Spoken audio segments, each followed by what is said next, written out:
America is fallen, turned our men into women. Our billionaires get private islands where they're trafficking children. The flag is burning in the streets, we don't believe the politicians. We defunded the police and free speech has been restricted. And Canada has fallen, their dollar ain't worth a buck. If you misgender someone there, you're getting fined or locked up. Trudeau censored the internet, then they banned half the guns. The trucker convoy was the last breath of freedom in their lungs. And the UK has fallen, getting woker every day. It's illegal immigrants throwing acid into faces. Protests and riots, COVID record inflation.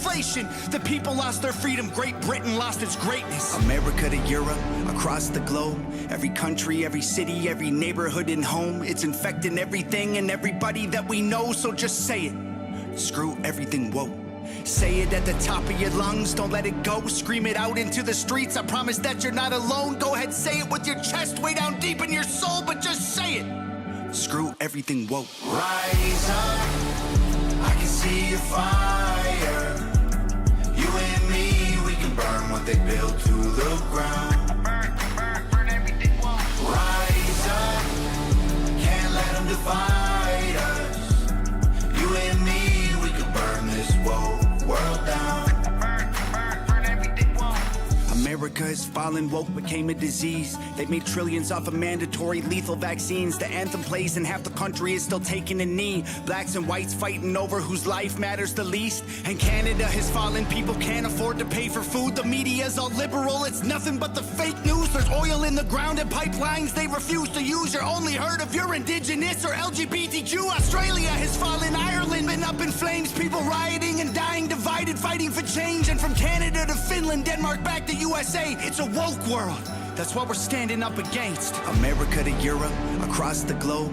Every country, every city, every neighborhood and home. It's infecting everything and everybody that we know, so just say it. Screw everything woke. Say it at the top of your lungs, don't let it go. Scream it out into the streets, I promise that you're not alone. Go ahead, say it with your chest way down deep in your soul, but just say it. Screw everything woke. Rise up, I can see your fire. You and me, we can burn what they built to the ground. Burn everything woke. Rise up, can't let them divide us. You and me, we can burn this woke world down. Burn everything woke. The whole world's fallen to the globalist elite. They want one God, one leader, one currency. It's the cigarettes, the vaccines, the food that you eat. Either way, the deep state wants you 6 feet deep. Fill your headphones with music, reinforcing their beliefs, and replace your own thoughts with the lies on TV. It's a woke world, and we won't survive if we're asleep. So wake up before you rest in peace. Rise up, I can see your fire. You and me, we can burn what they built to the ground. Burn everything woke. Rise up, can't let them divide us. You and me, we can burn this woke world down. Burn everything woke.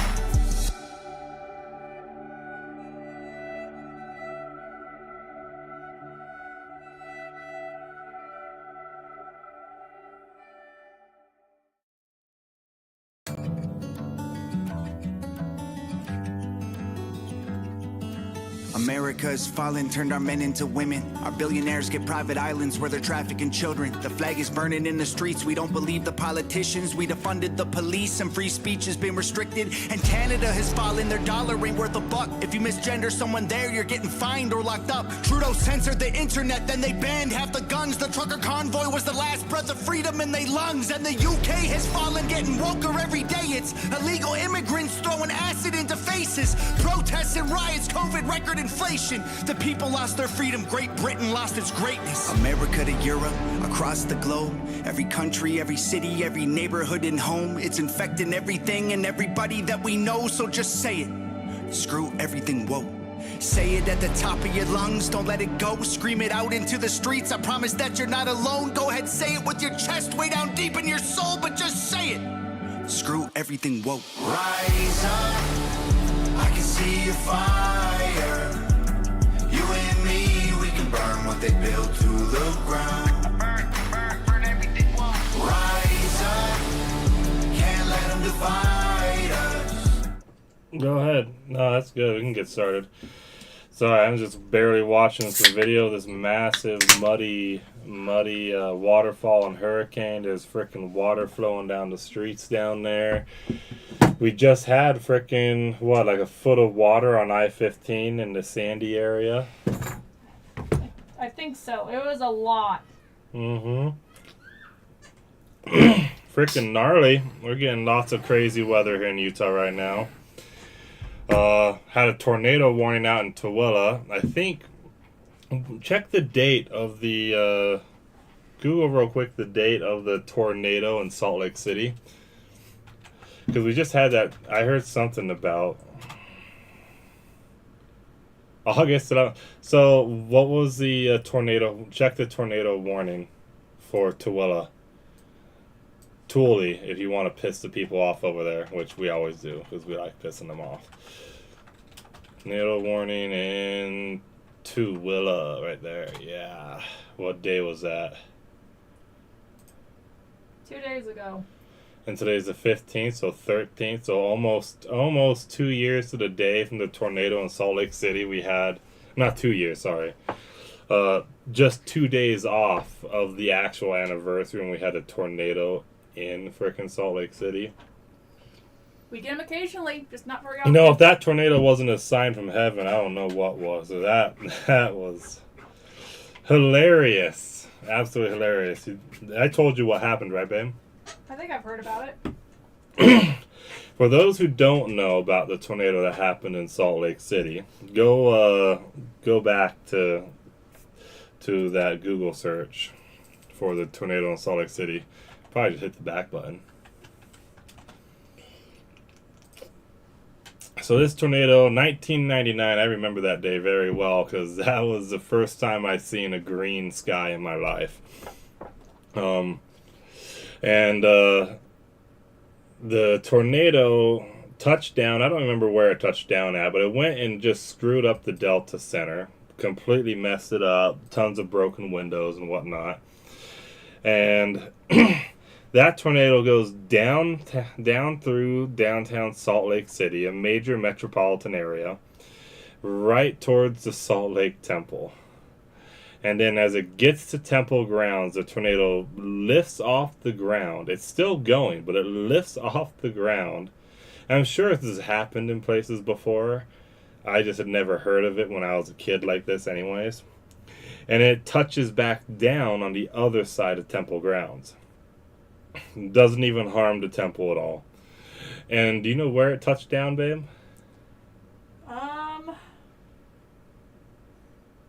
It's funny. Let me see. So it just says it was 300 south to 1040 west. Yeah. Damage to Delta Center. Okay. From the Wyndham Hotel, the tornado continued its northeast track, knocked down scaffolding and shearing off a crane at the side of the LDS Church's new assembly hall that was under construction. Blah blah blah. So it was news at the time. You might be able to find it, but the tornado lifts off the ground, goes over the Salt Lake Temple, touches back down on the gay bar next to the Salt Lake Temple. Just across the street pretty much from the Salt Lake Temple. It's absolutely hilarious. It's like, if that's not a sign from heaven that you're probably doing something wrong, then really you probably don't know what is. Yeah, this was its full path. Yeah. Ripping through downtown Salt Lake. Well, Temple Square's here. Mm-hmm. Yep. Yeah. See, confirmation of what I was saying. Went right through Temple Square, but it never damaged the Salt Lake Temple. Yeah. So I'm not exactly sure. Temple Square is here. But that's where the star is. So at least went partway through it. But Temple Square is pretty big. Yeah, it's a big complex, Temple Square. Because really it's not just, there's the temple and Temple Square itself, but you also have the conference center there. And as I said, the assembly hall that's there now. There's a lot going on in downtown Salt Lake with the church, obviously, because we're basically the Vatican of America, for the most part. But are you sure? Some people might contend with that. I don't really care what they think. There's not any other church that's pretty much founded in the United States that is a major global religion.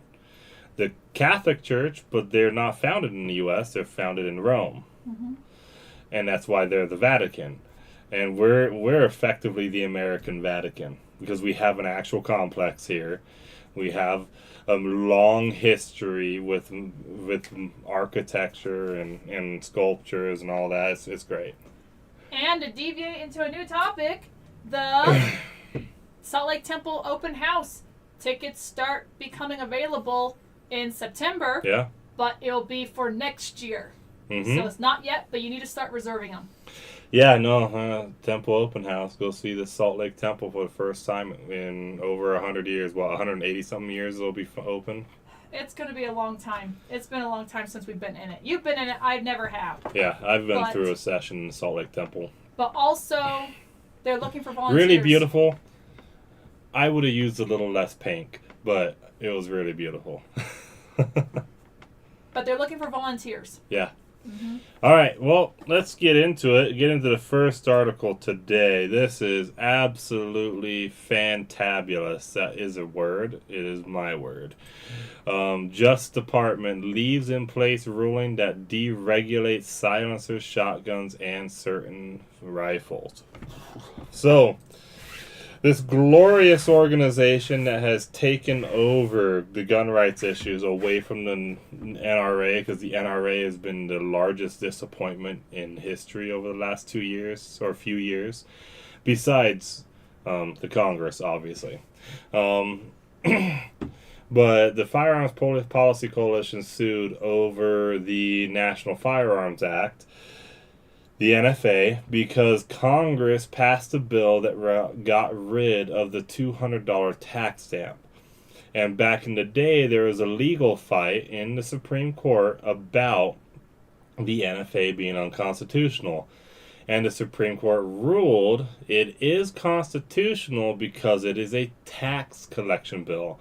And so the whole gun registration and licensing process is about actually collecting taxes, not necessarily regulating guns. Well, they got rid of the tax stamp, so here we are now going through gun registry and licensing for short barrel rifles, suppressors, and what was the other one of the three items listed here? Short barrel rifles and silencers. There was a third item. Very, very top. Short barrel rifles, shotguns, and silencers. Yeah, short barrel rifles, short barrel shotguns, and silencers, aka suppressors is the better term for it. So, basically, if you're a member of the Firearms Policy Coalition, you're exempt from the federal regulations, at least inside that district, as far as I know. But this is interesting because the Trump administration, the Attorney General, decided not to appeal the case, probably because this is an administration that doesn't care about gun regulation as much. Trump hasn't been very pro-gun, but he hasn't been anti-gun. He hasn't been overtly anti-gun. He just hasn't been overtly pro-gun. But the Supreme Court justices he put in, though, do seem to generally be pretty pro-gun. So, even if it went to the Supreme Court, I bet it would be upheld by like a 5-4 decision for the most part. It would be pretty narrow. Yeah. But they decided not to appeal the case. So now we're in kind of a weird limbo, which I actually think is a really good thing that the Trump administration did this. Because right now you got a couple issues at play.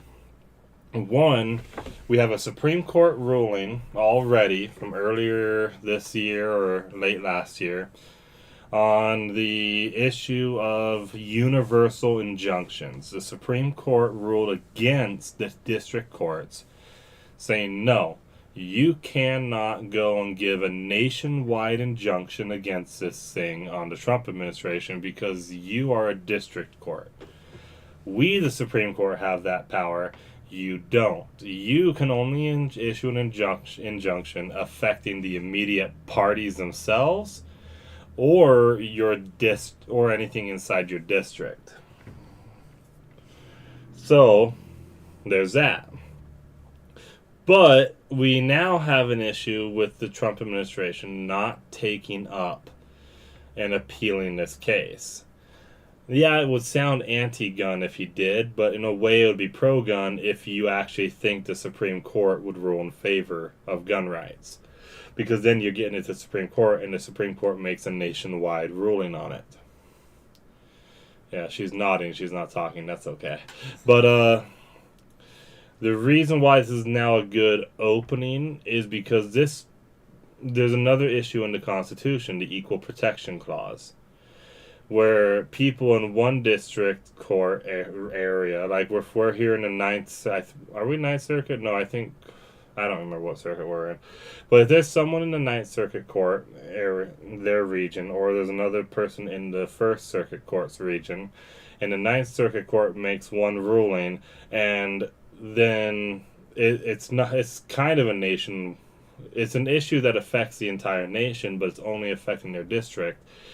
But then the White House decides not to appeal it to the Supreme Court, and they leave it and say it's doing something like this, where effectively an entire group of people geographically are not affected by certain federal laws, and other people are. Now we're not being treated equally under the law. Under federal law. And so this would be an Equal Protections Clause violation. And I think this is a massive opening now, because this would offer FPC an opportunity to sue the Trump administration, I guess, or at least just nothing personal against him, but just sue the administration, or sue the federal government or the ATF if they sue the ATF, because the ATF would be the one enforcing the laws where they can enforce it, claiming that this is a violation of Equal Protections Clause. And if it goes up to the Supreme Court as an Equal Protections Clause argument, not a gun rights argument, some of the liberal justices might side with them just because it's a matter of law itself. It's not necessarily a matter of gun rights or whether people should have guns. It's an issue of, the law itself stays, and they can't overturn the district court ruling because that case isn't being appealed. It's not being brought to them. They can't overturn a decision that's not brought to them. Yeah. And so they're kind of put in the Supreme Court would be kind of put between a rock and a hard place. It's like, well, the liberals on the court want to ban the guns, but at the same time, that's not the thing they're ruling on. They're ruling on Equal Protections Clause.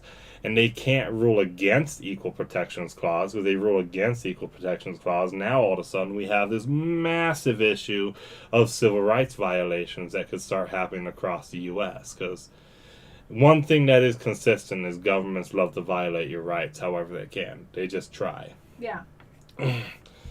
Rule number one of the universe: if a government exists, it will try to violate your rights. It's just 101. Maybe they should put that in the Hitchhiker's Guide to the Galaxy. Yeah. Well, go ahead and click on that next tab. Go to the FPC Policy Coalition.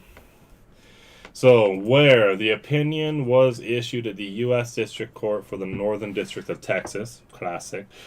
Why? Because Congress eliminated the NFA's making and transfer taxes for most regulated firearms in 2025.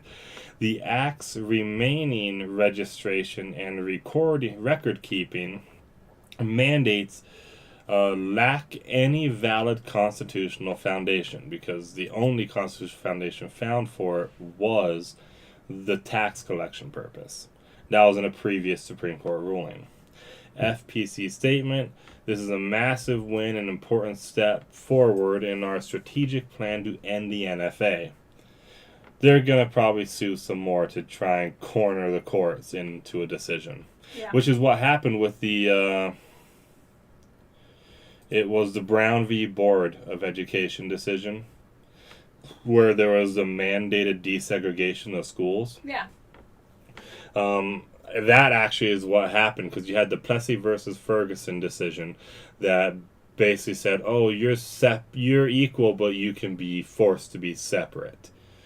And so to counter that, what happened was the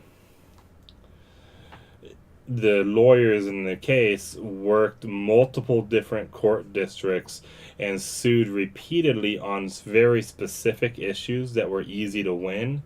But every single part of it was a little piece of a puzzle that created this painting of, if one of these is wrong, then the whole thing is wrong. Yeah. And so it cascaded into a precedent of like a whole bunch of court cases saying that this is all violation of civil rights until the Supreme Court heard it. And then when it got to the Supreme Court, they have a list of like a dozen courts or more all saying in different ways that this is a violation of rights. And it's also happened the same way with the overturning of Roe v. Wade. They did the same thing.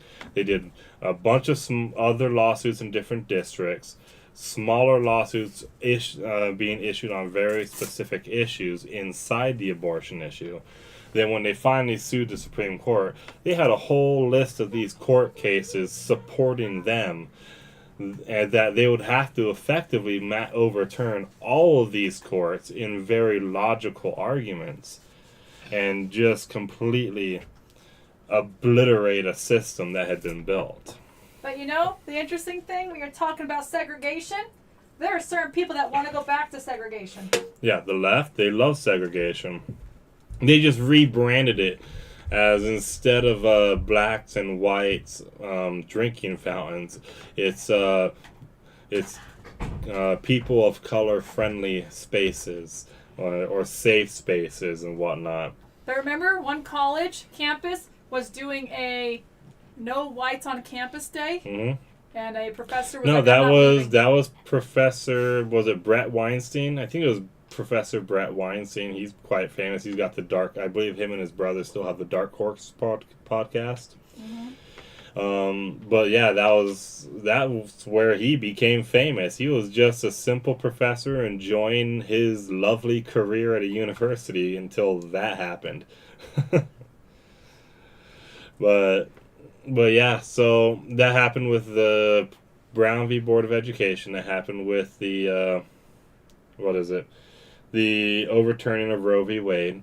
And I do think that's partly what the Firearms Policy Coalition has been doing. They're taking the same strategy and going part by part by part by part, and then getting ruled. That's part of their lawsuit with the forced reset triggers. I think that's part of that. The whole forced reset trigger, it functionally, by function, by definition, it is not a machine gun.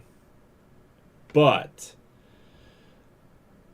realistically, you can't tell a difference for the most part. If you're just watching someone shoot, you really can't tell a difference if you're just an amateur. And even if you're not an amateur, they're very similar. And the thing is, it functionally makes it a machine gun in many ways. But by technicality, because the way the mechanics works, it's not. And I think that's part of all of this, is they're building up all of this precedent showing how stupid and useless these laws are and how they don't make sense. So they're doing all of these cases to prove how retarded these laws are. And then they're doing cases like this to create a paradox inside our system. A paradox that either we have to allow guns all over the place or we have to abolish equal protection under the law. Yeah. I bet you that's their angle. That's what I think their angle is. I think they're going to go for it. Yeah, but I just realized, thinking about it, the segregation comment I just barely made. The last week's episode talking about the lady who was having flock camera surveillance. She had investigators searching or finding out where she lived. Yeah. That is, they were saying you don't live here, so you don't allow to be in this district, for this school district. Yeah. So they're trying to segregate schools. I thought people had a little more freedom of choice, but I guess Utah we have it, but you have to stay in the same district, which is kind of weird. They should have a little Kind of more weird, but leniency. to be fair though, like I grew up in the Alpine School District, and you had quite a variety of schools in the Alpine School District. And so it's like if you're able to stay inside the district, it's not too much of an issue here, because it's like I could have been going to like Orem Junior High where I was supposed to be going, or I could go to Canyon View Junior High where I did go, but also Temp View High School, or Timpanogos High School is supposed to be my high school, and my sister's high school, but my sister went to Orem Junior High instead. When she would have gone to Timpanogos, but I went to Timpanogos though. And then also like Temp View High School was in our district, and that was the rich kid school. And it's in our district though, and we could have actually chosen to have me go there, but my mom had me go to Timpanogos. My school only had just the one district. It was just you went to this elementary school, this middle school, this junior high, this high school. That was it. There were no options, but we actually had a neighboring school district that they were very, very strict and picky, and so they would send the kids that they thought were not acceptable just to ours. So people come to ours, people would not leave ours. Real quick, I gotta do something. Oh, alright. Sorry, I had to do that because my wife gets really annoyed with having to edit those out of shorts. Yeah, and my shorts are not very good. I need to work on them. I'm trying. I'm trying. fine. I'm learning from scratch.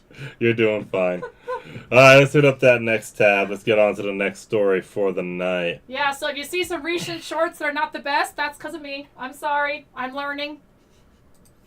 So, this is an interesting one you found. I hadn't even heard about this until you mentioned this one. We talked about last week, a lady for 20 years was underneath a person's stolen identity. Yeah, if you remember that last week, lady, stolen identity, 20 years in the U.S. This now is we even more elaborate. Yeah, this is...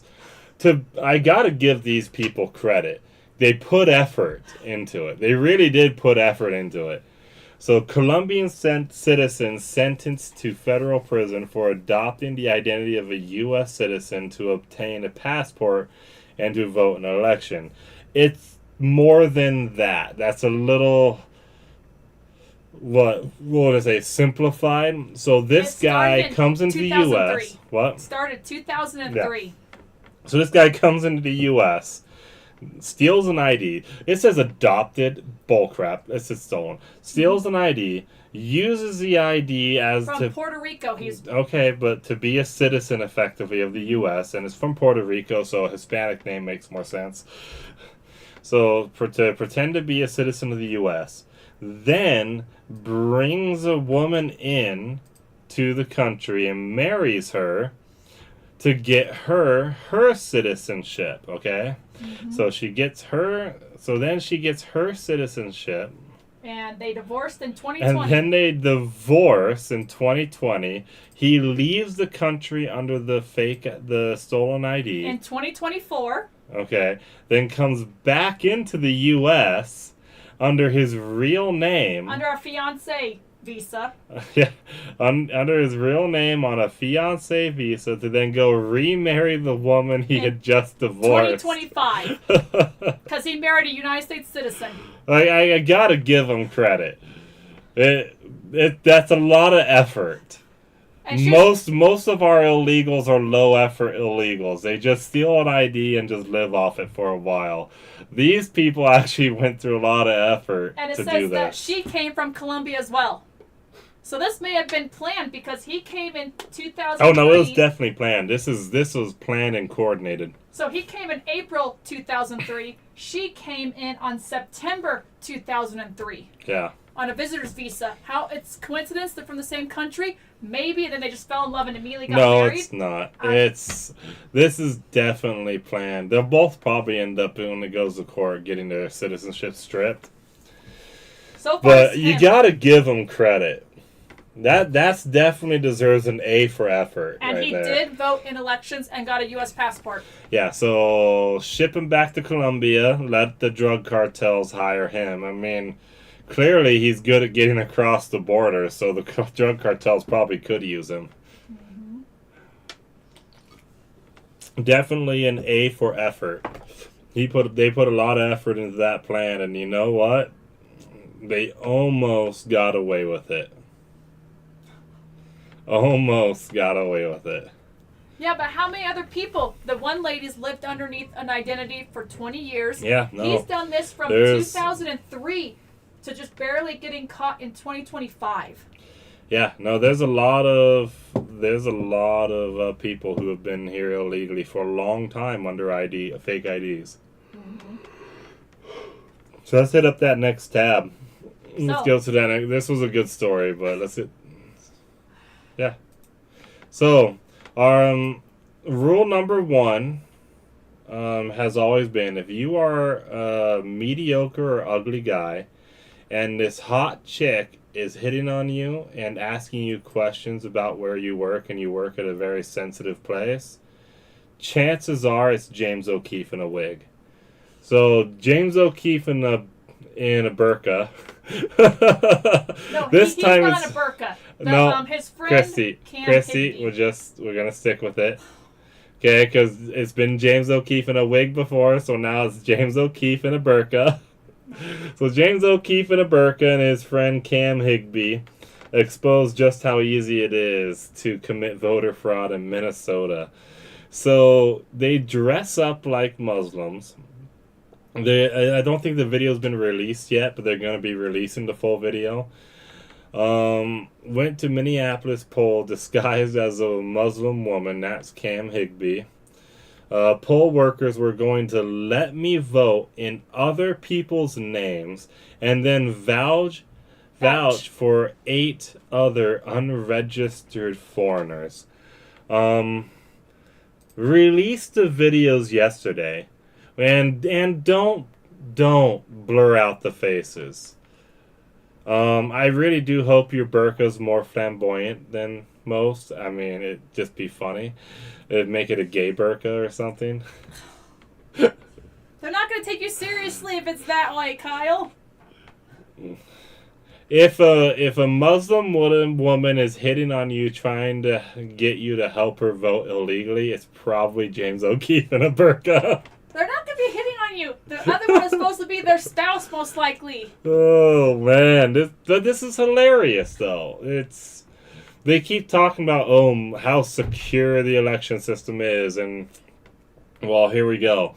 So, Minnesota, Cam Higbee and James O'Keefe. It used to be Project Veritas he was in charge of.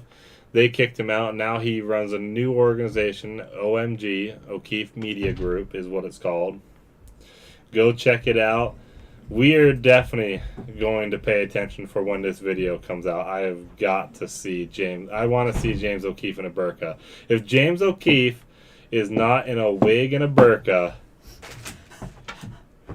I'm going to be throwing hands. I want to see James O'Keefe in a burqa. We need to see burqa.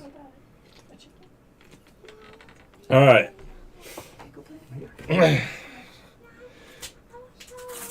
Yeah, so if you didn't catch the gist of this, they go pretending to be Muslim, which is funny already, and then they effectively convince these poll workers. It obviously doesn't take much convincing because they're going to vouch for 8 other people. But then the question is, you're going to let them vote under someone else's name. But what about the poor bugger who they're about to let them vote under? What if he shows up to the polls a little while later and goes to vote and be like, sorry, sir, it says you've already voted? Who knows? They may not actually double check those kind of things. They might be very, very lenient. Maybe. And they'll just assume, we have 2 people under the same name. But when you were just saying that about he needs to be in a burqa. Yeah. Sorry, before our little girl was disturbing us, I was going to tell you. What? I kind of started laughing over here because it reminds me of a video I just saw. What's that? A guy, I think in Ireland or somewhere. It's over in Europe. He was kind of like in a burqa, just walking by. You didn't know it was a guy. And he gets over there, then quickly flips it off and goes running, rips down the one of the Muslim country flags and starts running off with it. So you'd think it was just a Muslim woman walking by, then he flips it up and runs and grabs the flag and books it out of the area. Walks up in the burqa, then joke's on you, I'm a ginger. And he grabbed the flag and he went running off with it. And Where people is just this, looking at Ireland? him. I think it was in the UK somewhere. So I in can't the remember UK? where. So it actually happened recently. That's hilarious. So that's the problem with the burqa. You don't know. And they've had it happen in Europe or in other places where they're looking for a guy and he'll put a burqa on to wander and get free. Yeah. That's why you need to be able to see people's faces and verify if it's a man or a woman. Mm-hmm. So it's To be nothing fair, a against- lot of them all look the same because the amount of inbreeding anyways. Hey, we have a group here in Utah that does inbreeding, and we're wondering if their IQs are dropping too. Yeah, what was their group called again? They're the King's family. No, not the King's Family. It was the name of a group. It was the... King something. They're fundamentalists.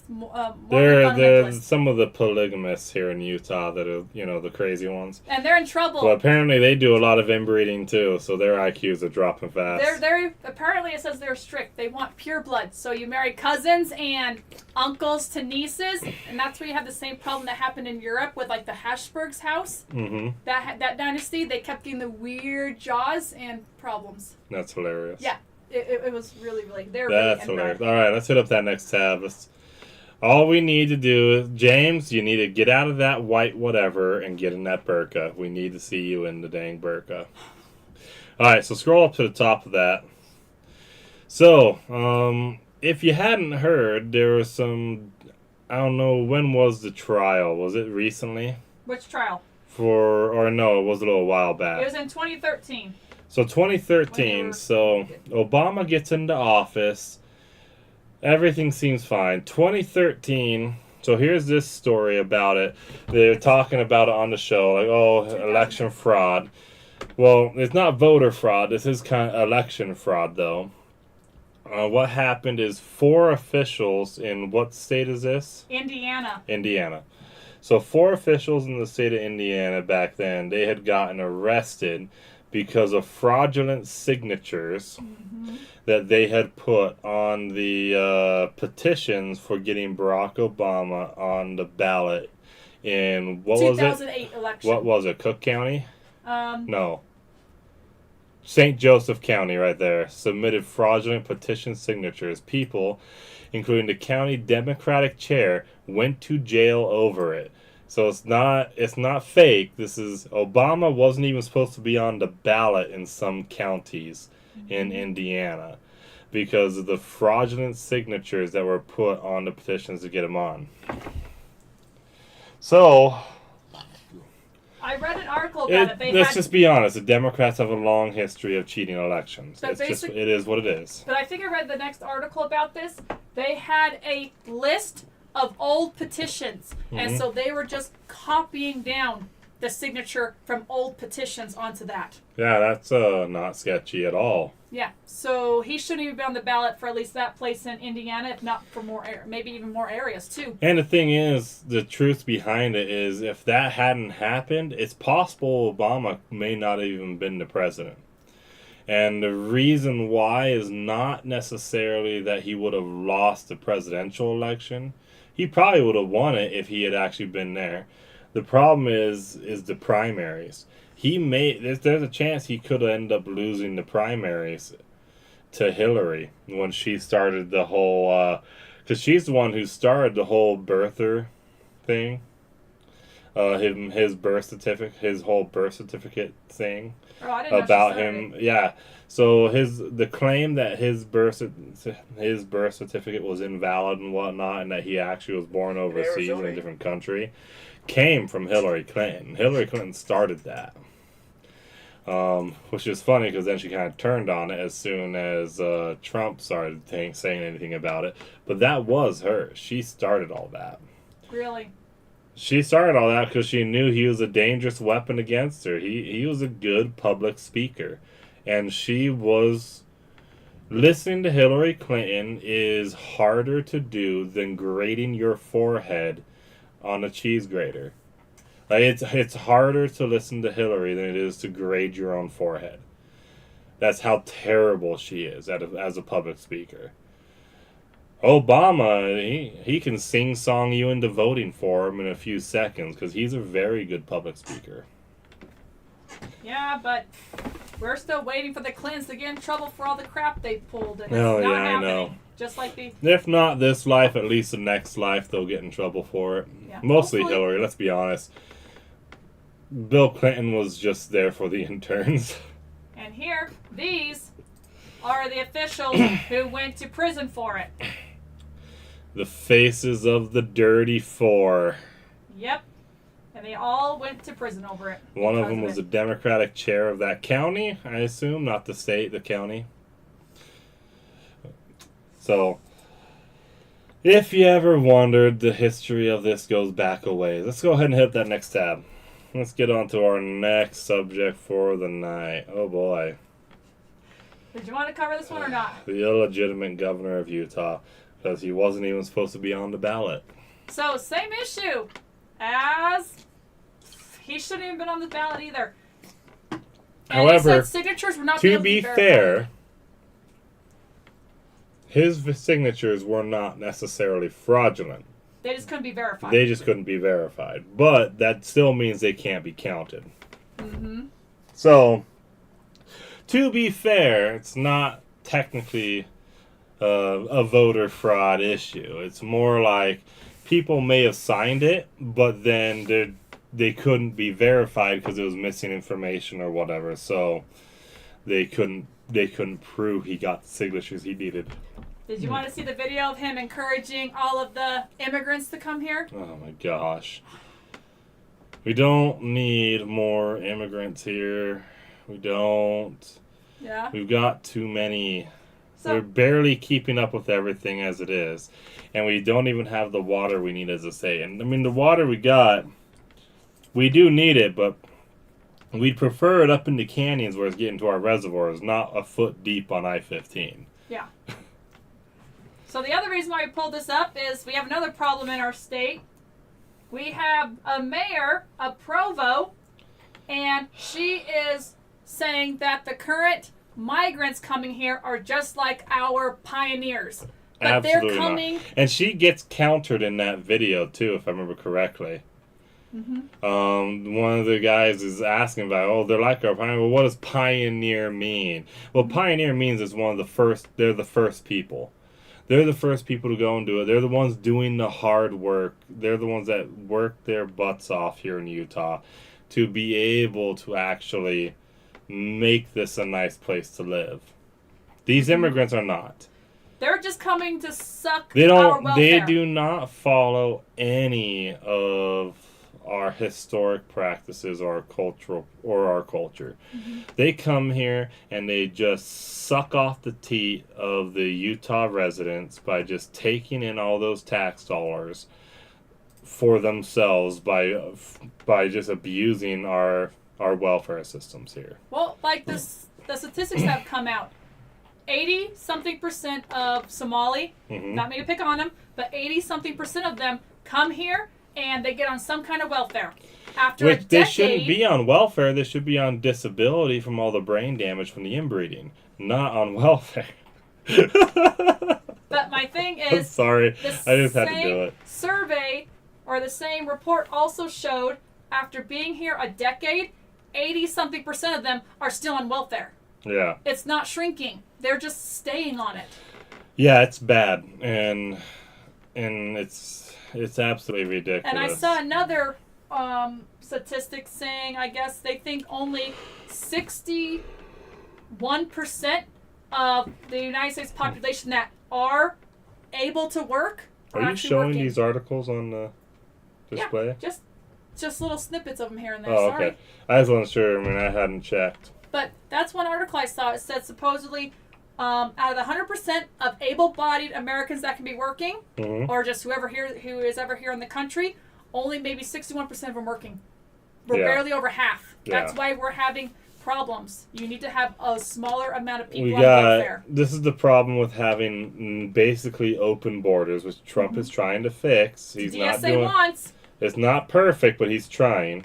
And having the welfare system. It's like you don't get to have both. If you have a welfare system and open borders, all you get is people coming in and abusing our generosity. Mm-hmm. That's what happens. Well, and we need to end that. I talked with you, if the DSA gets there, a moment of power where they get to do what they want, and they actually do get their form of government going. If you know the DSA, Democratic Socialists of America. But well, that's what New York's gonna be. It's it's gonna become their DSA Muslim paradise. But yeah, but it's this whole thing just reminded me because it's the frickin' mayor in Provo. This wouldn't even be an issue if our good buddy frickin' what's his name, Ken Dudley had become mayor. But he ended up not winning that election. I think then he just didn't even bother trying again. I don't blame him. It's like that's the thing is we have friends who've run for office and they thought it wouldn't be too bad, but then they start running and they find out how freaking corrupt it is even on the local level. It's absolutely ridiculous. But what I was saying about the Democratic Socialists and the country, if they get it their way and they have us go into their form of system, my problem is you're going to have to work for your wages. What are they going to do about the Somalis who will not work? Mm-hmm. They have open borders. So many of them will come in. You're going to end up with a slave class saying, you guys have to work because you have to provide for everyone else. We can't force them to work because we'll be called Islamophobic. Yeah. We can't. Well, it reminds me of that polygamous group we were just referencing, though, too. It's like they claim to be Mormon. That's the thing. They are one of the various Mormon offshoots. The early 1900s offshoot. But the problem, though, is in their doctrine, they have this doctrine where it's called draining the beast. And they look at the government as something to punish, and the way you punish it is by taking advantage and abusing the welfare systems that are available to you. Mm-hmm. Which is the whole opposite of what Joseph Smith taught way back in the day when he founded the Church of Jesus Christ of Latter-day Saints, when he helped start it. Is he talked about and preached about self-reliance, about being able to provide for yourself. Mm-hmm. And that's not what that doctrine there is the antithesis of what he was doing. And the men who practiced polygamy, they had to provide for each wife and their family. They didn't have welfare. Yeah. He had to work his butt off. You don't become sanctified by living off the generosity of the beast, by going and taking its money. You don't. You get sanctified by actually living that which is taught. Mm-hmm. The gospel of Jesus Christ. And that doesn't include going and taking advantage of government welfare systems. If anything, that would be dishonest if you don't need it but you're still doing it. That's dishonesty. That's not that's effectively lying. And Jesus taught against that.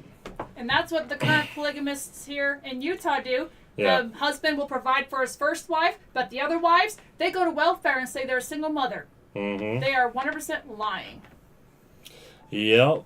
He needs to bust his butt if he wants that many wives. But then again, the Islam, they're allowed to have 4 wives. Yeah. And they go to Europe, they bring their wives with them.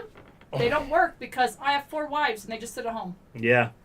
Yeah, that's ridiculous. Mm-hmm. It's not what was originally taught back in the day. It was self-reliance is what was originally taught. Yeah, we do not. That's the thing is, like, these people, these immigrants that they're encouraging to come here, we're not getting the best people.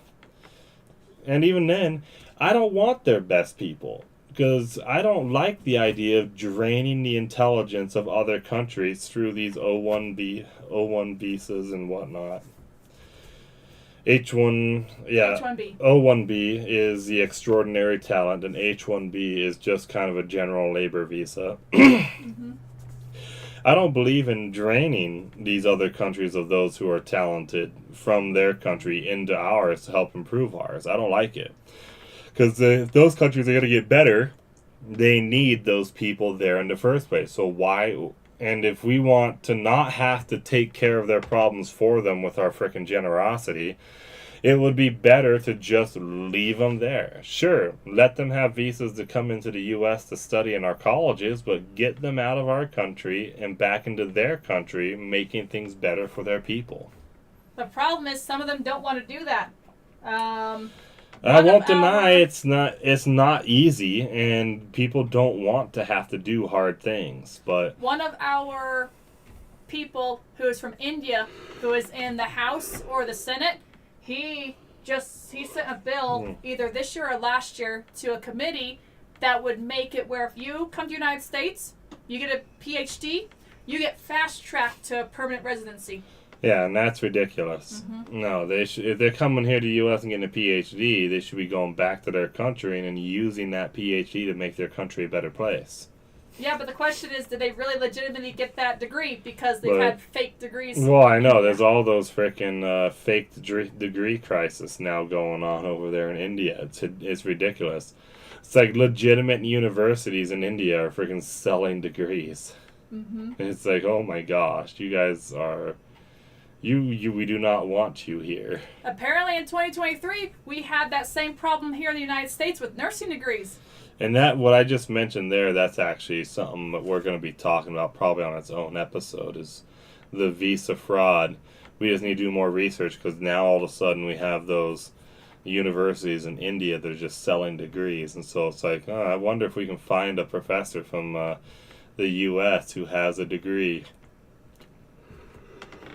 Who knows? But what I was going to say earlier, we don't practice polygamy anymore.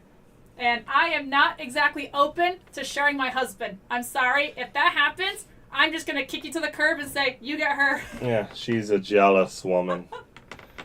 She doesn't like to share her play toys. I just don't think I can handle sharing. I'm sorry. Oh, don't worry. I already have... having one woman in my life has already shown me how much harder it would be with two women. So I don't want to. So I'm glad it was you're repealed. already too much of a handful to deal with. I don't want to second you. I'm glad it was repealed so many years ago. I could not live that kind of life. I'm sorry. Yeah. All right, let's hit up that next tab. DFW Airport scraps Islamic foot washing stations after governor threatens funding. Basically, this airport in Texas has foot washing stations for their cleansing rituals before they pray. To build it. Or they were going to, sorry. They're going to build it because there's so many Muslims there, and the governor's like, no, because that's religious preference. You're preferring a religion, so you're making accommodations for them. And it's like, if you're going to travel in the U.S., what you should be doing is planning around what you need to do. If you have to do these prayers 5 times a day, go and do an airplane flight on a time schedule that works for you. What's up? This right here. And Friday night, after Texas Governor Greg Abbott called the plan illegal and opened a review of every state grant flowing to the airport. Yep, yeah, he's doing a full investigation to see, what kind of grants you got? Have you possibly been abusing the money? Yeah, because it's a special treatment for a specific religion. And these airports oftentimes are owned by the state. So, and even if they're not owned by the state, the problem... Gosh dang it, I don't know why I'm yawning so much. The problem with that is, even if it isn't owned by the state, if it's receiving state funding, oftentimes the way the law works is they have to abide by the laws the state has to abide by with that money, just because they can't be showing preference to a particular group of people. Yep, right here. Both airports are government-owned facilities. The federal and state constitution prohibits governments from facilitating this sort of discrimination, just as the government cannot favor the secular over the sacred. It also cannot favor one religious view over all others. So it's not just a federal, it's also a state. Yeah. A lot of states have that written into their constitution too. That's good. So yeah, no, it is good. And what's funny is we get the last laugh in the end. Doesn't matter because all of our pipes in the U.S. when you're laying these water pipes where you're drinking water, we use a grease to help lube up the pipe, or also help seal joints and clean areas, or protect some of the fittings and whatnot. It's all pork-based grease, so it's got to be food safe. It's all pork-based grease, so anyone who can't be having pork for religious reasons is basically going to their own personal hell because they're not clean. If you're touching any water in the U.S. Your baby girl wants to say hi. You're on display. Dada, Mm-hmm. I want to make fire. She wants a fire pit. You want to make a fire? Please. Okay, we'll see what we can do. Go. Okay. Oh boy. All right, next tab. You know you love her. What was this? Oh yeah. So this thing. So Spain is still kind of going up in flames. That little pocket of Spain there on the Moroccan coast. What was it, babe? 200,000 people possibly staged to go into Spain. I don't know. This was shared earlier today, Mm-hmm. showing potentially.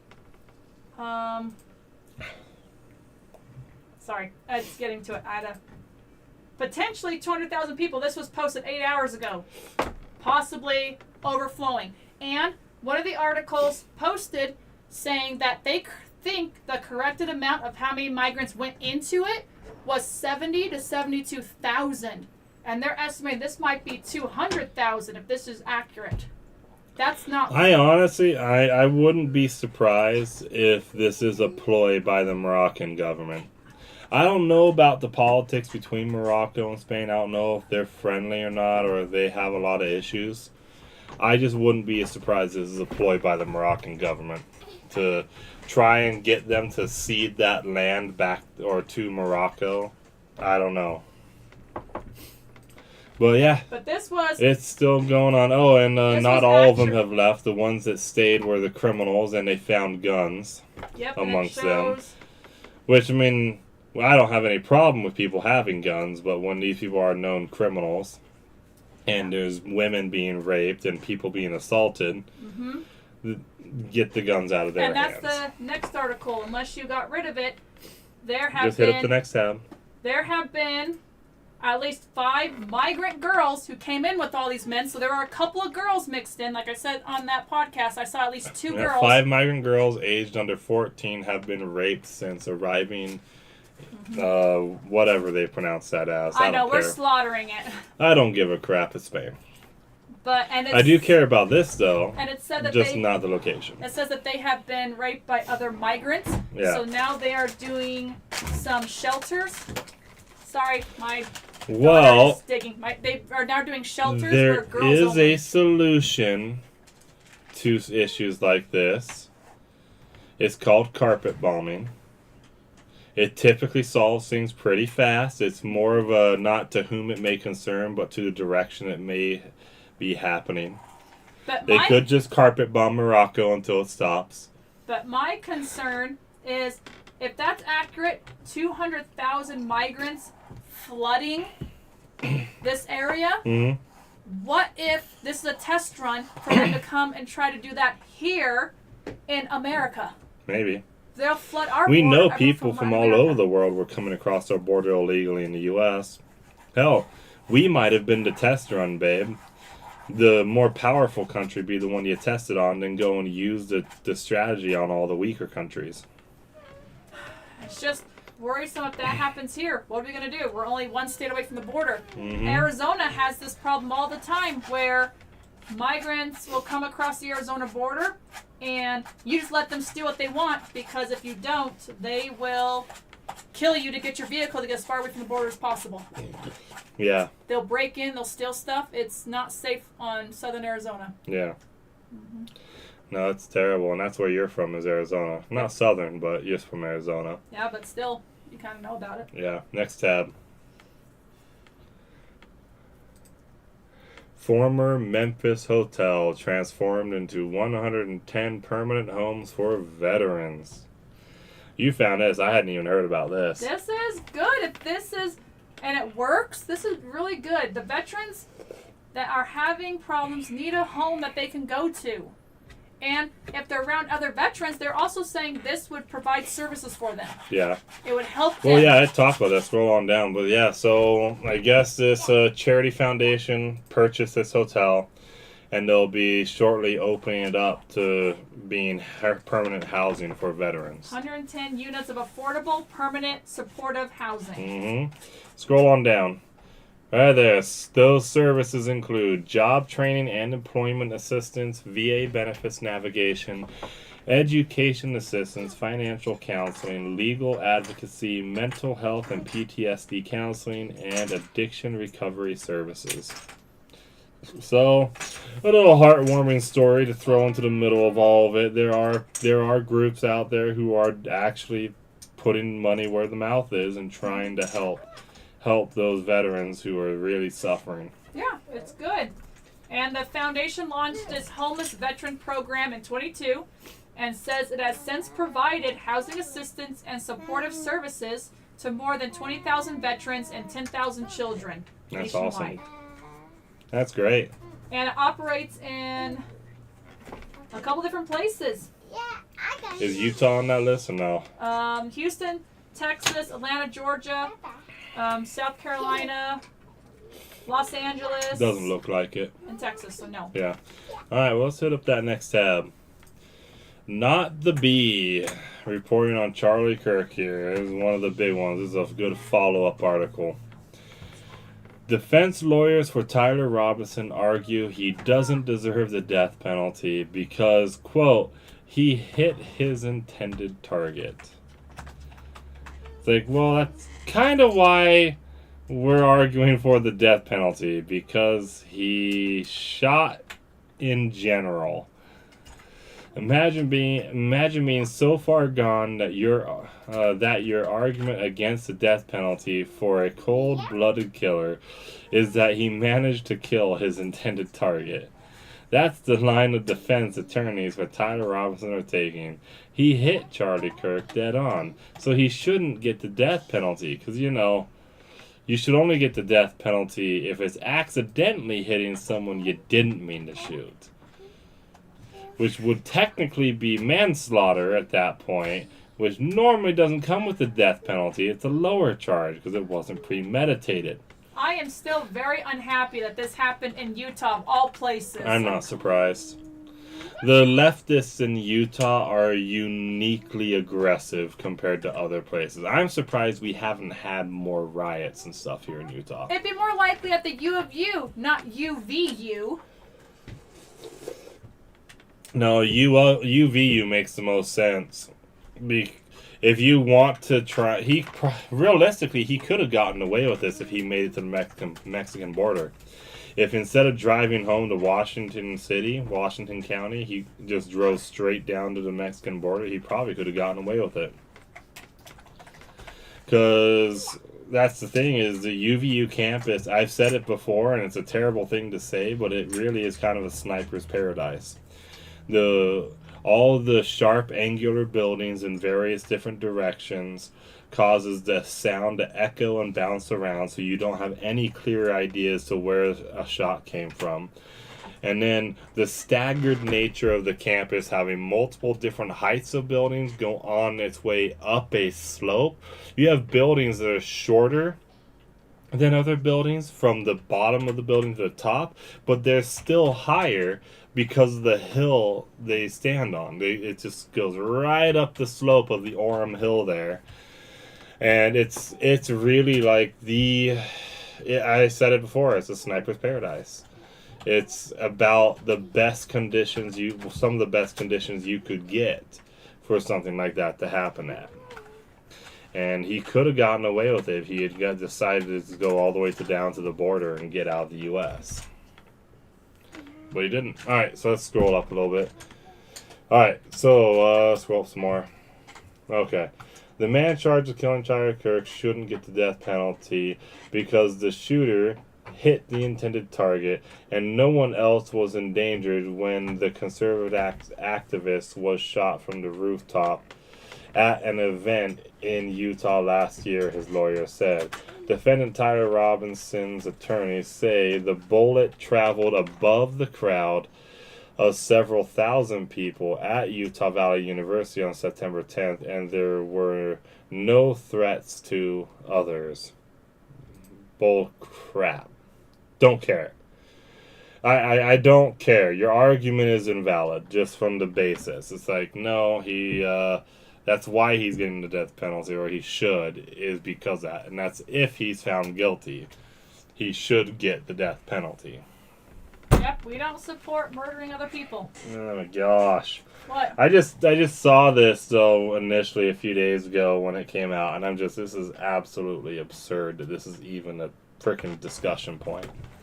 Why is that even being brought up? It's He doesn't want to be put to death. I get that. No one wants to die, typically. Then don't kill other There's people. a handful of people who probably wanted it, but no one typically wants to die. Don't kill other people if you don't want to be put in that situation. Yeah. No, and to say that there was no risk to other people, that's just not true. I've been there where that's happening.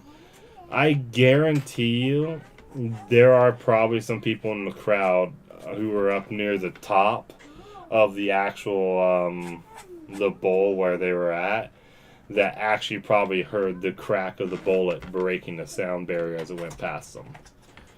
I bet you there's some people who heard that because of how close that bullet would still have to have had come to them to be able to hit Charlie.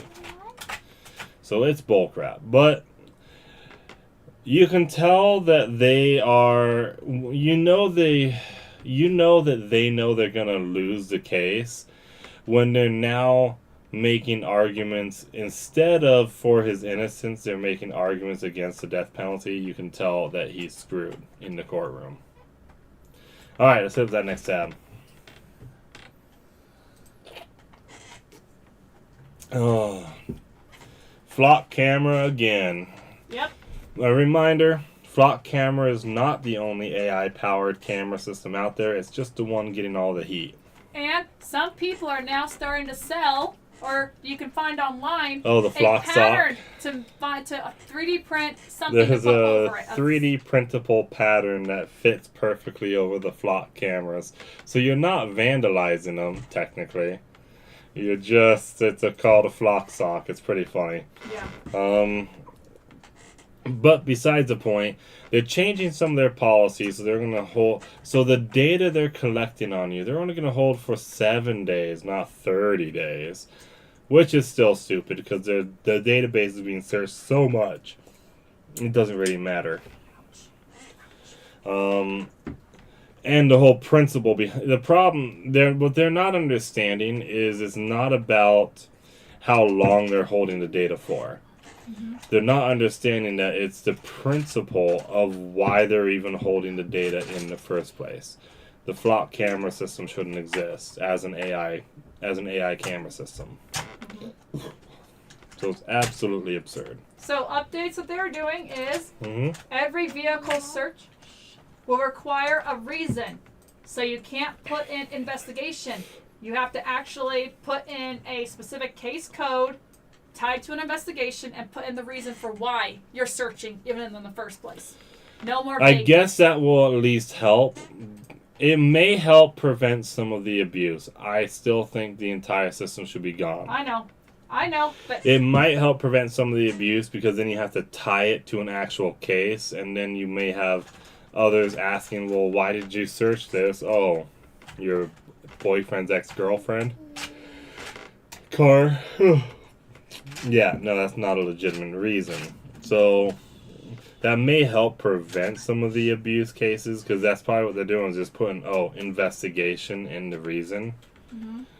And not actually having any information. But the question is, does Flock have the information? Do they even have access to have any of the information of these investigations? And if that's the case, should they have it? I don't think so.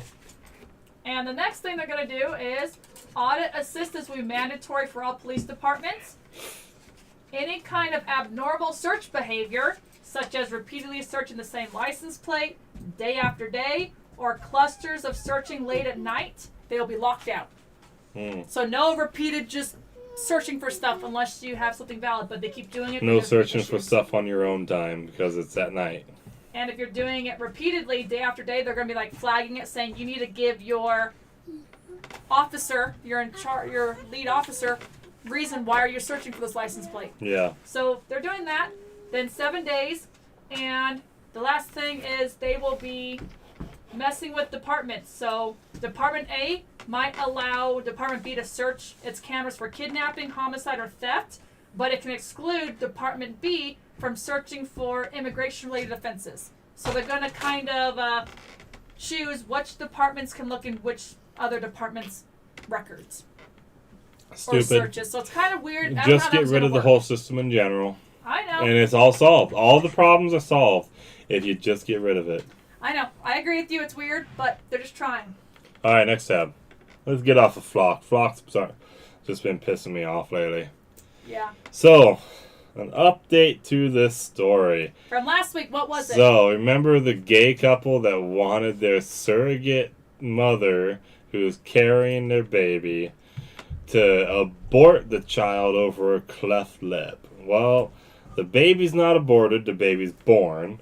It's living healthily, as far as I understand, is going to be undergoing the necessary surgery, if it hasn't already, to fix the cleft lip. Yep, and the baby's born. He's here, and she is from Baby Alaska. Gabriel. And she's from Alaska. The I got couple's in family up there, too. California, and she purposely went to Texas, where she will be recognized as the mother until things get decided officially. Yeah. So that way they can't force her to abort the baby. She went there purposely because the baby. Well, was she almost is for the a term. mother because it's a gay couple. It's like, I'm sorry, she is the mother. I think they used someone else's egg, so it's not her egg. Neither here nor there. I have no doubt that she greatly affects the child being the one who actually carried it. So she went there so they could not force her to have an abortion since the baby was over 25 weeks. I don't know how they would even be able to afford. I mean, her body, her choice, right? Except in, I think it's Massachusetts. They signed a bill for abortion all the way up until birth. Well, yeah, but still, though, the idea of her body, her choice is it's her choice. And that they're the ones now trying to force her to have an abortion. I guarantee you this gay couple would say the overturning of Roe v. Wade was a bad thing. And now here they are trying to force a woman into a... We were told this was just about her body, her choice. And here we are now at them trying to force an abortion. Literally. But like we discussed before, is this eugenics where they're deciding, oh, small heart problem, that can be fixed. Cleft lip, easily fixed. Mm-hmm. But they don't want to fix it. They're like, get rid of the kid because the kid's not absolutely There are a perfect. lot of problems nowadays that are easily fixable. And some of them are fixable inside the womb, too. So it's like the baby's in the perfect condition to be taken care of. Well, yeah. So, baby so far happy and healthy besides the cleft lip, obviously. But And they name have is to do Gabriel. They have to do the surgery, multiple surgeries. on the plus side, this baby did dodge a bullet. This baby may be looking in the future, might be looking back and being like, man, thank goodness I had a cleft lip so that gay couple wouldn't be the ones raising me. Who would have thought freaking a cleft lip would save a child from sexual abuse? Yeah, but the sad part is people are just thinking of these babies as a commodity. They do not value them. No, that is a Problem. serious problem with surrogacy as a whole, is it does commoditize the womb, which is a problem. As I don't have a problem with people who aren't able to have children trying to have children. So you had a friend, she acted as surrogate for her sister. Yeah. I think that's awesome. It's inside the family because it's already an intimate process in the first place. And the fact that it's being kept in that way inside the family, I think that's actually a really good thing. Keeping it inside the family. When you start doing it like this, where it's a woman being a surrogate mother for people outside of the state, they don't know each other except outside the terms of the contract, I don't like it. It's making a commodity out of something that's sacred. And it shouldn't be done. It shouldn't be. It's sad. People see this and they're going, I don't want this anymore. And this wasn't even surrogacy. You have that one person who's famous on the internet. Their baby possibly has Down syndrome, and they aborted the baby because they just didn't want to deal with it. Yeah, that was the that YouTubing couple or whatever. And then they got tons of heat for it. Yep.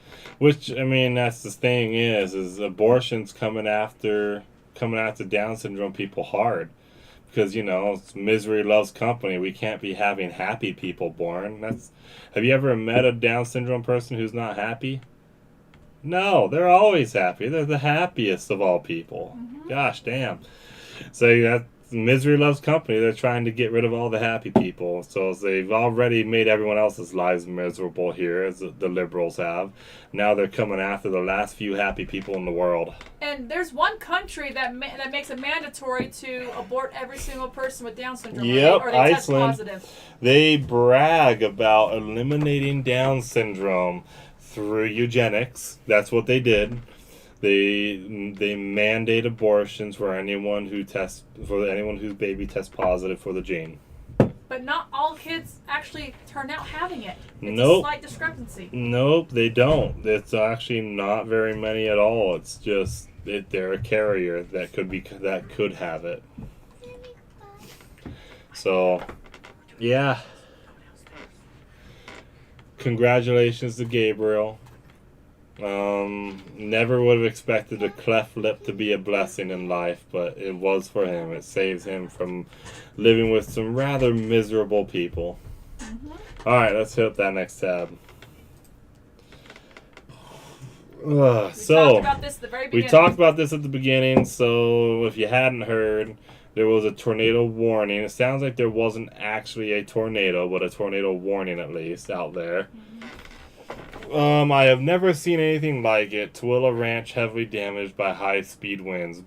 The article's the gist is it has some 90-mile-an-hour to 100-mile-an-hour winds. Not too common in Utah. It does happen, but it's not too common in Utah, and so we're not really built to handle it. So it messes up a lot of stuff here.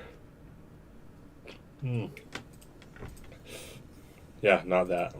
So we can just pretty much skip this for the most part because we talked about this in the beginning. Well, I mean, we had flooding down in, was it Beaver? Just barely a couple weeks ago because of the fire down there. Well, yeah. They had a bunch of mud that came into town. Yeah. There was a flooding down Beaver. Then that fire out there by Eureka. One of the guys, he's higher up in the company, at the company I work for. Gosh, poor guy. Man, I do not. It makes me happy that I don't have as much as he did to lose. He had just barely finished building a cabin out there. All of his family a bunch of his family all had cabins out there. He's barely finished building this cabin, didn't have insurance on it. It burned down. His prized elk that he had gotten, which you know how elk tags work. I mean, you're waiting a long time to be able to hunt some of the nice areas to get big elk. And so he finally got this prize elk. It burned up in the fire too. A bunch of his toys all burned up. The one thing that didn't burn up was his mini excavator he had up there. It was in a field area, kind of cleared out area, and the fire went around it, not through it. And so it has some melted handles. And then after all said and done, then the fire's gone. He lost everything in the fire that was up there. Then a flood comes and wipes out his farm that's in the area too. So then he loses his farm. And when he was telling us about this, he just got the news that his wife may have cancer. just as a spit in the face. That's not even a slap in the face. That's a spit in the face. That's why we say when it rains, it pours. It really does. I mean, I feel so bad for him. Like, and he was out there in the field. Like, he was tempted to just hop in the trench with me and just go to town in there, just helping me out, doing something physical and hard, because he just was done. He wanted to just do something hard and get beaten up for a minute doing it, because he had just had so much going on. I feel really bad for him. And he's a nice guy. I've talked to him only a handful of times, but he's a really nice guy. And it sucks that all of that is just piling up on him over these last few weeks. Mm-hmm. And this thing is, the initial test said that she may have cancer. She may not, and hopefully she doesn't. But I hadn't heard anything since then about it. Poor guy. Oh, man. All right, let's hit up that next tab. Yeah, there are lots of people suffering because of those fires and all these floodings, so keep everyone in your thoughts and prayers. Now, let's get to some cross-section news here. This is both news about the church and news about Russia. LDS leader just arrested in Russia. Joseph Smith prophecy about the land. Rise Nation is talking about Rise Zion. Rise Zion is the one that's talking about this story. So, something deeply concerning just happened in Russia. On August 6th, Russian authorities detained, how do you pronounce that? Valentin Gavrilev? I don't know. I'd have to ask Jonah Barnes how to pronounce that. He's the one who served the mission up there. A 70-year-old local leader of the Church of Jesus Christ of Latter-day Saints in Vyborg. Police and officers of the FSB, the principal successor of the Soviet KGB, participated in the operation. Russian authorities say that he is being investigated for allegedly financing Alexei Navalny's anti-corruption foundation through a donation reportedly made years ago. It's Russia. If it's political opposition, it's a crime, pretty much. So, take it with a heaping bucket of salt. On August 6th, Russian authorities detained... I already read that part. But there is a detail Latter-day Saints should pay very close attention to. Authorities said also search church property. And this is not happening in isolation. Russia severely restricted missionary activity in 2016. Latter-day Saint missionaries had to be redesignated as volunteers and could no longer openly proselyte as they had before. In 2019, 2 American Latter-day Saint volunteers were detained inside the church building and spent nearly 3 weeks in detention before leaving Russia. In 2025, Russia designated Brigham Young University as undesirable, which makes Russia a laughing stock if they think that's undesirable. Organization. And now in 2026, a local Latter-day Saint leader has been detained while security services search church property. But while researching this story, this guy on the Rise Zion discovers something more fascinating. Almost 183 years ago, Joseph Smith tried to send missionaries into the Russian Empire. And in 1843, and in an 1843 document from the First Presidency, the Russian mission was described as having attached to it, quote, some of the most important things concerning the advancement of building up the kingdom of God in the last days, which cannot be explained at this time. What did Joseph Smith know about Russia? What were these important things? Well, he's doing a video on it, of course. You got to go watch his video, so go watch his video.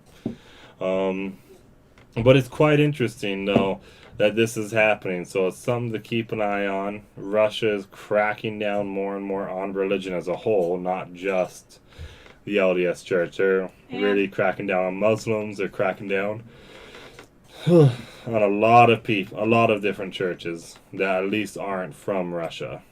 And 2018, President Russell M. Nelson announced a temple in Russia, and yet it's still announced that the details have not been finalized yet. Yep. So Satan is working hard in Russia. Mm-hmm. So, thoughts and prayers. Keep this guy in your mind. Hopefully he can get released at some point. It's absolutely absurd, but I mean, it is what it is. If you just oppose someone politically with a mild opinion in Russia, you're basically committing treason to them. So they're gonna find a way to get rid of you. So we'll see what ends up happening. Yeah, but we need to be careful. They're trying to take us down that same route where we won't have freedom of speech. Yeah. Well, that's pretty much it for today. Do you got anything else? Just the Salt Lake Temple, and next month, the very, very beginning of September, we have the Ephraim Temple open house, and we plan on going. Oh yeah, that's right. Ephraim Temple House. Ephraim Temple open house is occurring. And that's the one we've discussed. It looks kind of like a mosque slightly.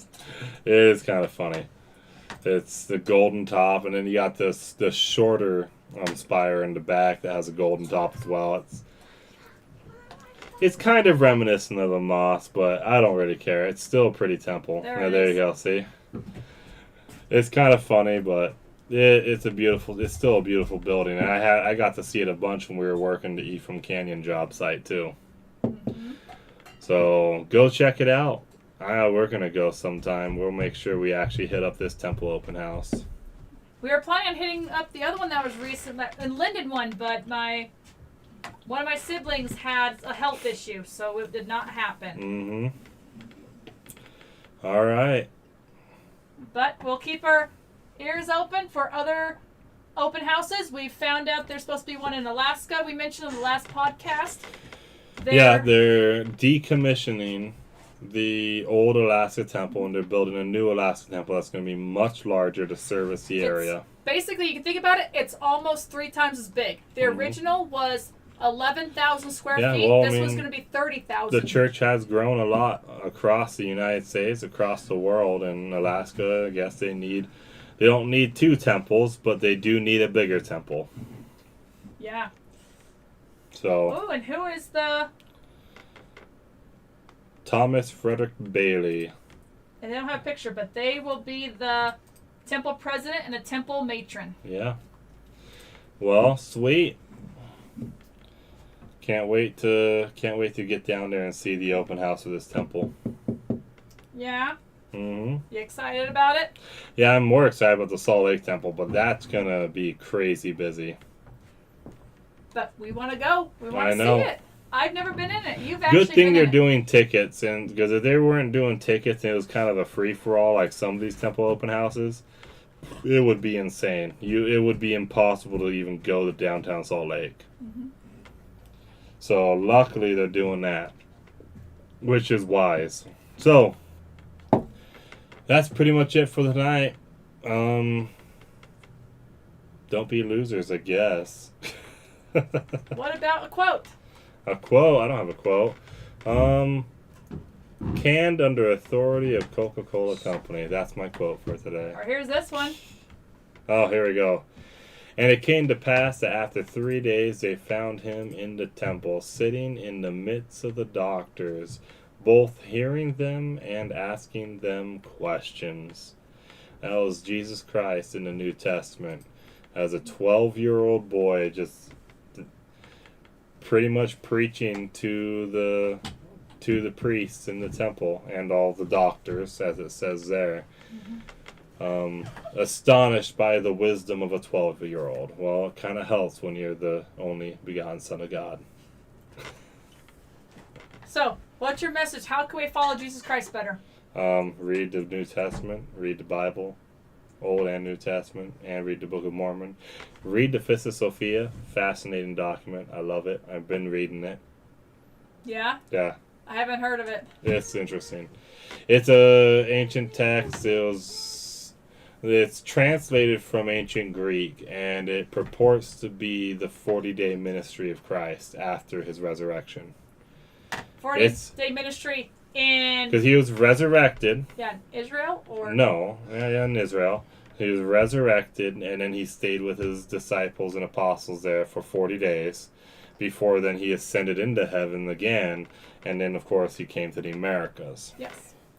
But yeah, no, it purports to be that 40-day ministry, and it is quite an interesting document. A lot of repetition, which is normal when you're getting into temple liturgy, whether it's LDS temple liturgy or the Jewish temple liturgy anciently. Whenever you're getting into the temple liturgy, there's a lot of repetitions in there, and so it can be boring sometimes because of that, but there's reasons for it. All right. You guys have a good rest of the night. We'll see you around. Get out of here.